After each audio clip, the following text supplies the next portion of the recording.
कुछ हजार साल पहले की घटना। गौतम द बुद्ध।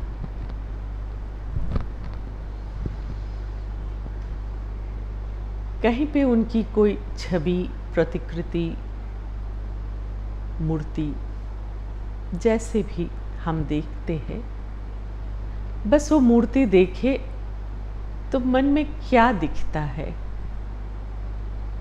पवित्रता, शांत, समाहित, यही ना? ये बुद्ध अवस्था की बाहरी चेहरा, रिफ्लेक्शन ऑफ विद इन।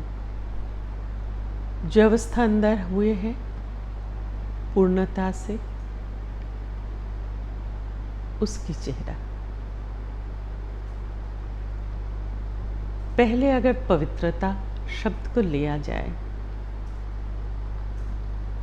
पवित्र अर्थात जो मलिन नहीं है, जिसमें एक बूंद भी कोई दाग नहीं है, ये शुद्ध है। यही पवित्र शब्द की अर्थ हमें समझ आता है। पुष्प की सुगंध, चंदन की सुगंध हमें पवित्र लगता है। दिया प्रज्वलित रहे तो भी पवित्र लगता है। ये सब निखात है, अपार सौंदर्य है इन पे। ऐसी अवस्था की भावना से एक शब्द पवित्र,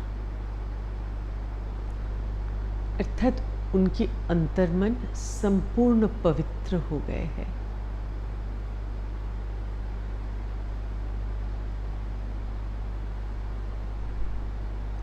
ये पवित्र मन होता कैसे है?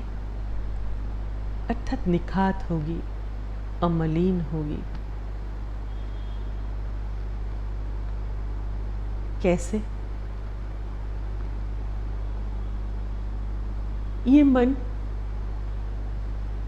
ये अवस्था की मन सिर्फ किसी को कुछ देना चाहेगा, उनके भले के लिए, उनको उन्नति हो इस कारण।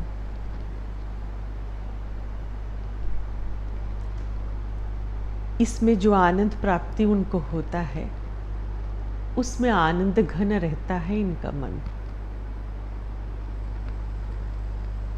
ये है पवित्रता। जो मन अपने स्वार्थ के लिए कुछ न मांगे, मांगना रह ही नहीं जाता,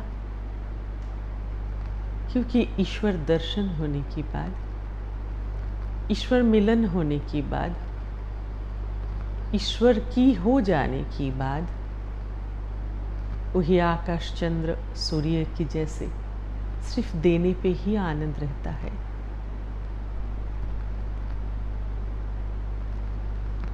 ये है पवित्र मन, जो वितरण में तुली हुई है। अहं की कण मात्र की मलिनता है नहीं।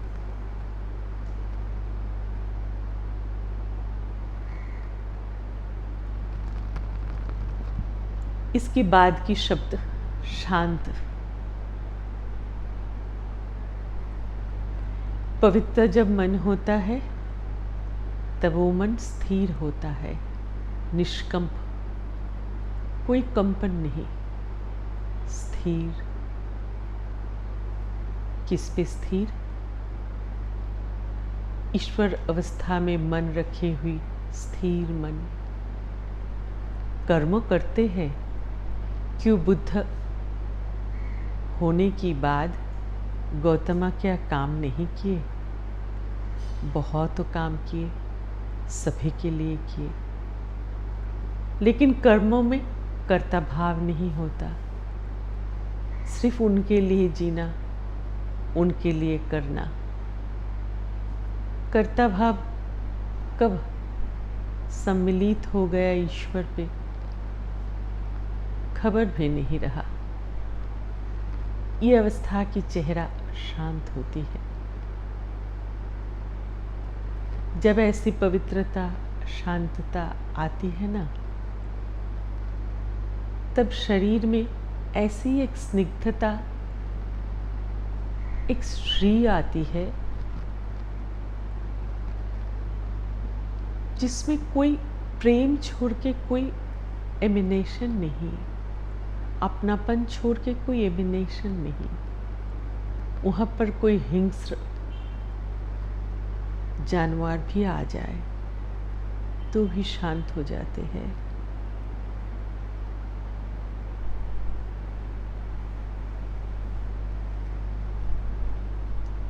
क्योंकि ये मन कोई भी प्राण में, जीव में भेदाभेद नहीं करते, अपने अपने स्थान अनुसार